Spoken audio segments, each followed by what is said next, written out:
Hey there, welcome back to our channel. In today's video, we'll be sharing a complete guide on how to make a video call in a community group on WhatsApp. So, let's get started. Step 1. Begin by opening WhatsApp on your Android device. Step 2. Once you're inside WhatsApp, tap on your community to access the community groups. Step 3. From the list of community groups, select the specific group in which you want to make a video call. Simply tap on the group to enter its chat interface. Step 4. At the top right corner of the screen, you'll notice a call icon. Tap on it to access the calling options.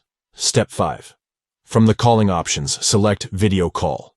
This will initiate a video call within the community group. And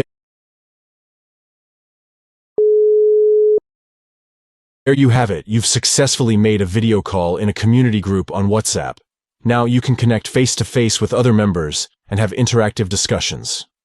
We hope you found this guide helpful. If you did, don't forget to give this video a thumbs up and subscribe to our channel for more informative tutorials. Thanks for watching, and we'll catch you in the next one.